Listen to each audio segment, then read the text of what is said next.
खूप स्वागत करतो। गेल्या 6 महिन्यापासून या 65 इमारतींमधील जे डोंबिवलीतील रहिवासी आहेत, प्रत्येक घरामध्ये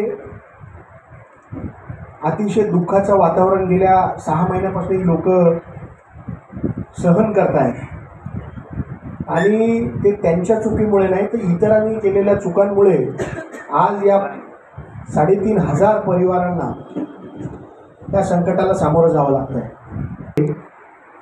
उच्च न्यायालयाच्या ज्या आदेशानुसार बिल्डिंगवर कारवाई होणार अशा बातम्या आल्यानंतर काल त्यांनी मला फोन केला होता आणि त्यांनी मला स्पष्ट सांगितलं की शिवसेना उद्धव बाळासाहेब ठाकरे हा पक्ष या 65 इमारतींमधल्या सर्व रहिवाशांच्या पाठीशी खंबीरपणे उभं राहायला पाहिजे आणि त्याच्यासाठी उद्याच्या उद्या तुम्ही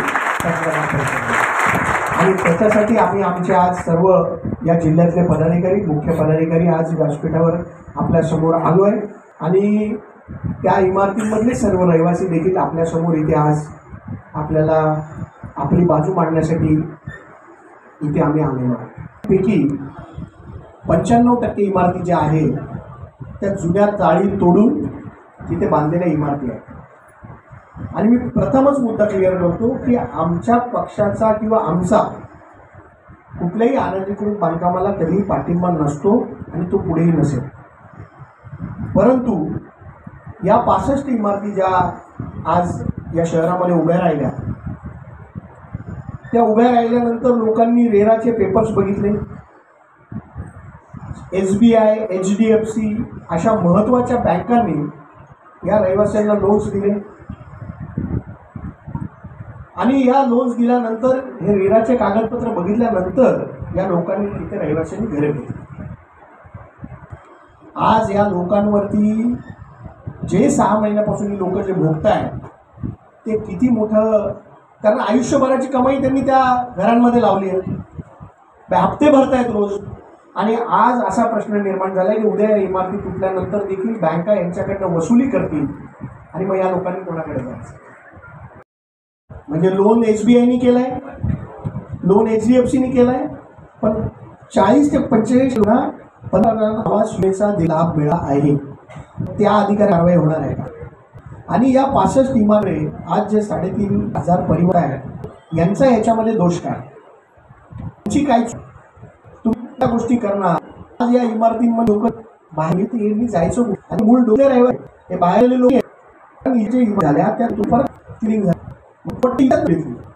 त्यामध्ये जे तक्रारदार आहेत त्यापैकी तक्रारदार आज आमच्या बरोबर इथे भोईरामचे स्वतः तक्रारदार त्यांचं स्पष्ट म्हणणं आहे की आम्ही तक्रार नागरिकांसाठी केलेली नाही, ही तक्रार आम्ही फक्त बिल्डरांविरोधात आणि जी केस आहे चुकीच्या पद्धतीने काम करत आम्ही त्यांच्यासाठी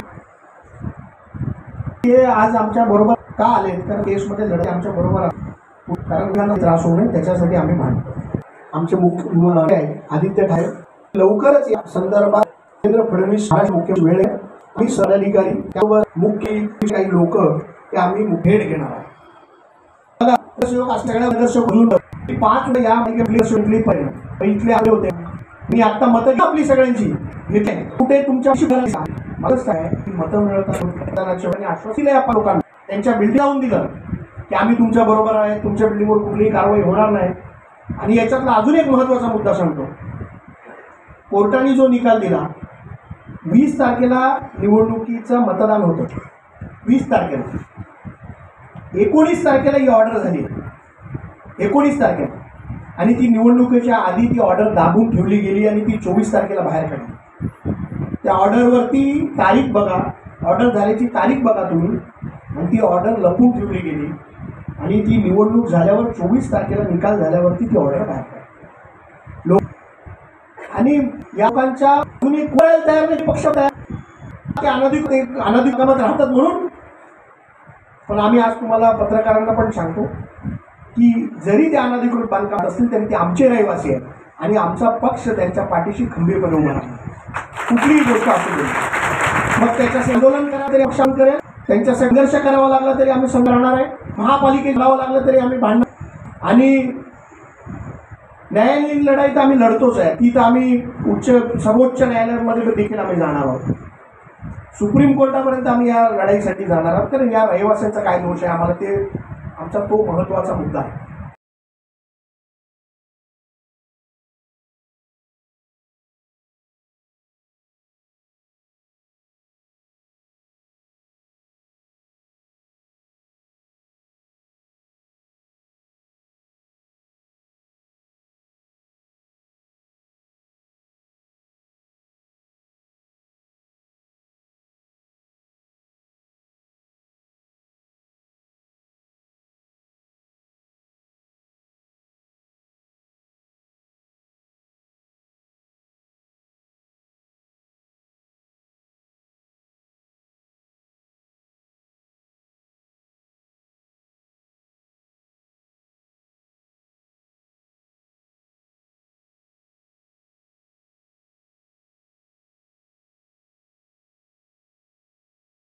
आमच्या पक्षाचे प्रमुख माननीय उद्धव बाळासाहेब ठाकरे यांचा काल आम्हा सर्व पदाधिकाऱ्यांना दूरध्वनी आला होता की ह्या ज्या 65 इमारतींचा विषय आहे याच्यातली काही लोक उद्धवजींना भेटण्यासाठी गेली होती आणि या 65 इमारतींमध्ये राहणारे जे 3,500-4 हजार रहिवासी आहेत यांच्या डोक्यावरची टांगती तलवार आहे कारवाईची आणि या रहिवाशांचा कुठलाही दोष नसताना त्यांच्यावर कारवाई होते.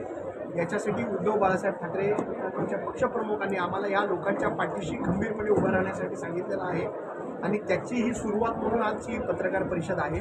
आणि आज सर्व पदाधिकारी पक्षाचे इथे उपस्थित आहे. ज्या लोकांनी यांची फसवणूक केली त्यांच्यावर कोणतीही कारवाई न करता ज्या लोकांची फसवणूक झाली आहे त्या रहिवाशांवर आज कारवाई होते आणि 10वी-12वीच्या परीक्षा सुरू असताना या अशा पद्धतीची कारवाई करावी हे प्रशासनाचं दुर्दैव आहे. याच्यामध्ये प्रशासकीय अधिकारी जे इन्वॉल्ड आहे ज्यांनी रेराचे खोटे पेपर बनवले त्यांच्यावर कुठलीही कारवाई नाही, ज्यांनी खोटे रजिस्ट्रेशन केले त्यांच्यावर कुठलीही कारवाई नाही. याच्यात इथल्या स्थानिक नेत्यांचा त्यांच्यावरती डोक्यावरती वरदास्ता आहे म्हणून त्यांच्यावर कुठलीही कारवाई केली जात नाही. आज एक रजिस्ट्रेशन करायसाठी 3.5-3 लाख 2-2 लाख रुपये घेतले जातात. हे खोटे रजिस्ट्रेशन होतात कसे?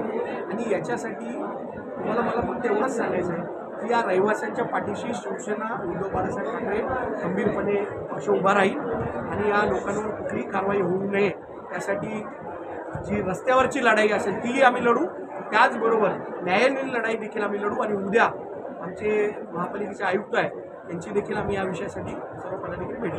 आदित्य ठाकरे भेटायला जाणार आहेत मुख्यमंत्र्यांना याबाबत. हो, त्या विषयासाठी आम्ही मुख्यमंत्र्यांची देखील भेट येत्या काळामध्ये घेणार.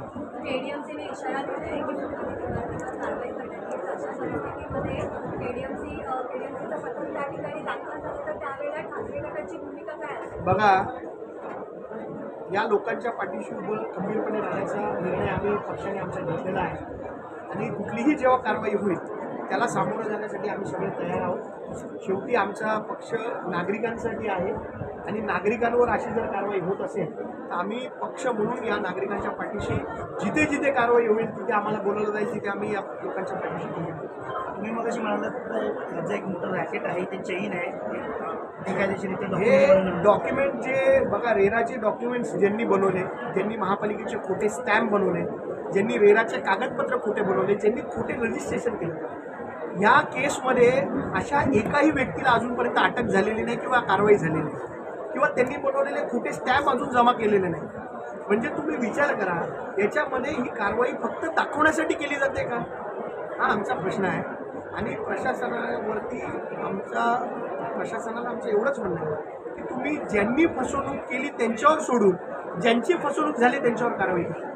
हा मुद्दा बोलू. जे 65 बिल्डर आहेत त्याचं काय लिस्ट वगैरे आहे बघा, ह्या 65 बिल्डरांचा तर मोठा जोक आहे. त्या बिल्डिंगमध्ये काम करणारे लेबर, त्या बिल्डिंगमध्ये काम करणारे इलेक्ट्रिशियन अशा नावाने त्या 65 लोकांची लिस्ट आहे. मी ती तुमच्याकडे आज देईल, माझ्याकडे ती डॉक्युमेंटमध्ये आहे. पण ज्या अधिकाऱ्यांनी याचा मागे तपास केला होता त्याच अधिकाऱ्यांनी सांगितलं की याच्यामध्ये एकही बिल्डर नाही. तुम्ही जर त्यांची पार्श्वभूमी तपासली तर तो लेबर आहे किंवा तो तिथला इलेक्ट्रिशियन आहे किंवा तो तिथला प्लंबर आहे, यांच्या नावावरती या बिल्डिंग रजिस्टर्ड आहे. म्हणून माझी एवढीच विनंती आहे की हे सगळं रॅकेट ओपन झालं पाहिजे. या लोकांवर ज्यांच्यावर अन्याय झाला आहे त्यांच्यावरचा अन्याय दूर झाला पाहिजे एवढीच आमची मागणी आहे. आपण जर बघितलं तर आपल्या काय सांगाल? याच्यातल्या जवळजवळ 40% जे बिल्डर जे फ्लॅटधारक आहेत त्यांना पंतप्रधान आवास योजनेचे देखील पैसे मिळाले.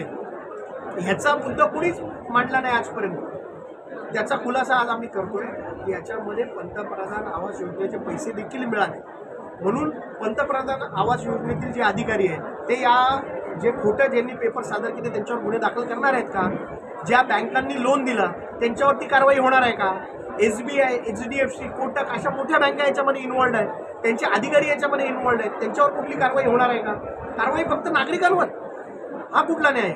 आपण मगाशी सांगितलं की जी जी लोक आहेत यांचे रजिस्टर केले जातात तो काय नक्की प्रकार आहे? नाही, तुम्ही बघा ना, रजिस्ट्रेशन ऑफिसमध्ये या लोकांनी जाऊन रजिस्ट्रेशन केलेलं आहे. याचा अर्थ त्यांच्याकडे डॉक्युमेंट्स होते.